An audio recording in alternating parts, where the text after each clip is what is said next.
Hi everyone, this is मुजाहिद और आज की इस वीडियो में हम देखने वाले हैं हम अपने किसी भी प्रोजेक्ट में जो डिस्क का कैलकुलेशन है और बैंडविड्थ का जो कैलकुलेशन है वो कैसे करते हैं। तो डिस्क का कैलकुलेशन का मतलब क्या हुआ, सपोज करते हैं आपका कोई एक नया प्रोजेक्ट है और उस प्रोजेक्ट में आपको 50 कैमरे लगाने हैं और जो क्लाइंट का रिक्वायरमेंट है उनको 1 महीने का रिकॉर्डिंग चाहिए, उनको 30 दिन का रिकॉर्डिंग चाहिए। सही हो गया।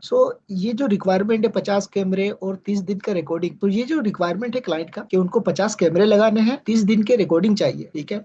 तो इसके लिए आप कितने टीबी हार्ड डिस्क का जो है वो चूज करेंगे, यानी कि आप कितने टीबी हार्ड डिस्क जो है वो इस प्रोजेक्ट पे इस्तेमाल करेंगे। इसका जो कैलकुलेशन है वो आप कैसे करते हैं। ठीक हो गया। ये पहला चीज। दूसरा चीज है बैंडविड्थ। बैंडविड्थ यानी कि अब ये जो 50 कैमरे आपको लगेंगे तो जो आपका नेटवर्क है वो आपको कैसे डिजाइन करना है। जिस भी प्रोजेक्ट में जब आप हार्ड डिस्क का कैलकुलेशन करते हैं, ठीक है, अगर वो कैलकुलेशन एक्यूरेट है तो सही है, अगर एक्यूरेट नहीं है तो बाद में आपको झेलना पड़ेगा। ठीक है। बाद में आपको दिक्कत ये होगी कि ये जो 50 कैमरे हैं ये आपको सफिशियंट जो 30 डेज का जो रिकॉर्डिंग है वो नहीं दे पाएगा। या तो आप ओवर हार्ड डिस्क इंस्टॉल कर देंगे या तो आप अंडर हार्ड डिस्क इंस्टॉल कर देंगे, यानी कि कम हार्ड डिस्क इंस्टॉल करेंगे। तो इसका जो एक्चुअल कैलकुलेशन है वो हम देखेंगे कि हम कैसे कैलकुलेट कर सकते हैं। दूसरा चीज हो गया बैंडविड्थ का। जब भी आप किसी प्रोजेक्ट में काम करते हैं, अगर कोई बड़ा प्रोजेक्ट है तो उसमें आपको बैंडविड्थ का भी जो ध्यान है वो रखना पड़ता है, क्योंकि अगर आपका जो नेटवर्क है वो अगर चौक हुआ, अगर वो उस पर लेटेंसी आई तो आपका जो रिकॉर्डिंग है वो प्रॉपर नहीं हो पाएगा। अगर आपका नेटवर्क सही नहीं होगा,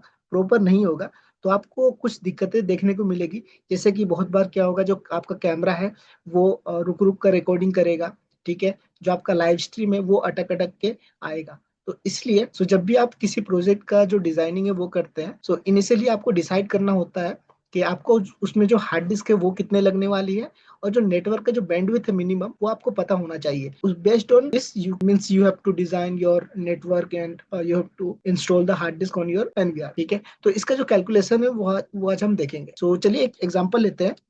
सपोज करते हैं हमारा एक प्रोजेक्ट है, तो इस प्रोजेक्ट में हम 50 कैमरे लगाने वाले हैं। 50 कैमरे में से जो हमारे पास 40 कैमरे होंगे वो 2 MP के होंगे, 2 मेगापिक्सल के होंगे, और जो 10 कैमरे होंगे वो 1 मेगापिक्सल के होंगे, 1 MP के होंगे। और जो क्लाइंट का रिक्वायरमेंट है उनको रिकॉर्डिंग 30 डेज की चाहिए। ये क्लाइंट का रिक्वायरमेंट है। आप 50 कैमरे लगाने हैं और 30 दिन के रिकॉर्डिंग चाहिए। तो चलिए इसका जो कैलकुलेशन है वो करते हैं। इसके लिए मैंने एक वेबसाइट जो है तैयार किया है। ठीक है। ये जो वेबसाइट है इसका जो लिंक मैं आपको वीडियो के डिस्क्रिप्शन में दे दूंगा। तो कुछ इस तरह से ये जो वेबसाइट है वो आपको देखने को मिलेगा, Zahid Khan8969.github.io/CCTV कैलकुलेटर। ठीक है। आपको इस वेबसाइट पे आना है और ये जो वेबसाइट है ये बिल्कुल फ्री है। देन आने के बाद आपको यहाँ पे जो आपका प्रोजेक्ट नेम है, ठीक है, वो आप यहाँ पे टाइप कर सकते हैं। जैसे कि मैं एक प्रोजेक्ट नेम यहाँ पे टाइप टाइप कर लेता हूँ। देन यहाँ पर जो क्लाइंट है, क्लाइंट नेम भी मैं यहाँ पे टाइप कर लेता हूँ। ठीक है। ये मैंने एक रेंडम सा प्रोजेक्ट नेम और क्लाइंट नेम यहाँ पर मेंशन कर दिया। देन हम यहाँ पर एक रेंडम सा नेम एंटर करेंगे, जैसे कि जॉन। देन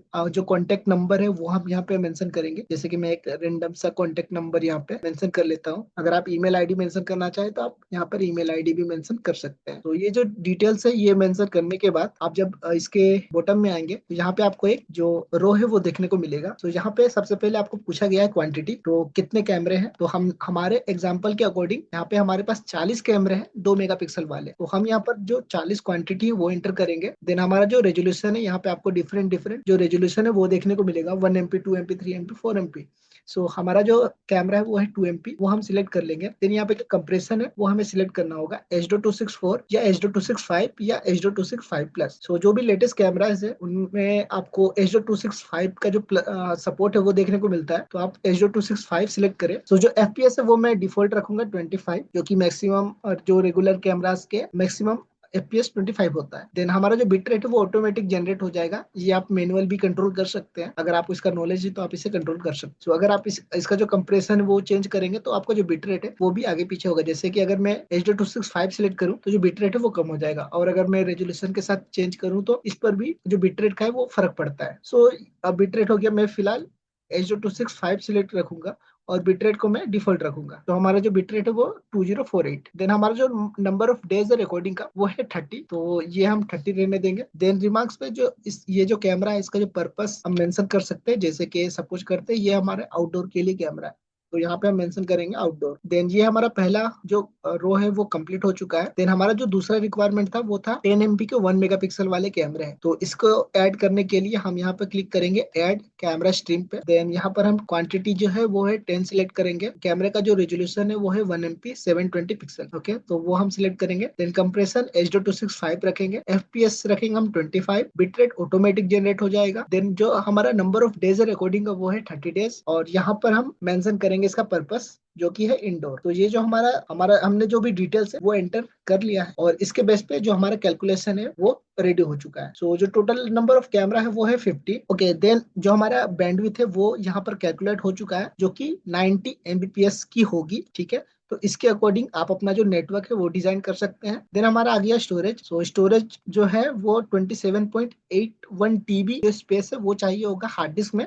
ये जो 50 कैमरे हैं और 30 डेज के रिकॉर्डिंग के लिए, तो इतना जो हार्ड डिस्क स्पेस है वो आपको चाहिए होगा आपके एनवीआर पे। तो कुछ इस तरह से आप अपने प्रोजेक्ट के लिए जो डिस्क कैलकुलेशन है और बैंडविड्थ कैलकुलेशन नेटवर्क के लिए वो आप कर सकते हैं। ओके, तो ये हमारा जो कैलकुलेशन है वो कंप्लीट हो चुका है। इसे हम प्रिंट भी कर सकते हैं। प्रिंट करने के लिए आपको आना है इसके टॉप पर और यहाँ पे प्रिंट रिपोर्ट पे जब आप आएंगे कुछ इस तरह से जो रिपोर्ट है वो आपको देखने को मिलेगा। इसका प्रीव्यू आप इसे सेव कर सकते हैं पीडीएफ में। बाय डिफॉल्ट ये पोर्ट्रेट में होता है। जब आप इसे पोर्ट्रेट पे प्रिंट करेंगे, तो जब आप इसे पोर्ट्रेट पे सिलेक्ट रखेंगे तो ये पूरा जो रिपोर्ट है वो प्रिंट नहीं करता है। तो आपको करना है इसे लैंडस्केप पे। जब आप इसे लैंडस्केप पे करेंगे तो ये जो फुल रिपोर्ट है वो आपको देखने को मिलेगा और आप इसे सेव कर सकते हैं। तो इस रिपोर्ट का आप इस्तेमाल आप अपने प्रोजेक्ट में कर सकते हैं। जब आप बीओक्यू तैयार करते हैं तो इसे भी आप अटैच करके अपने क्लाइंट को भेज सकते हैं, जिससे कि आप एक प्रोफेशनल तरीके से जो काम कर रहे हैं और हर एक चीज का जो रेफरेंस है वो आप क्लाइंट को भेज सकते हैं। और जो भी आप चीजें कर रहे हैं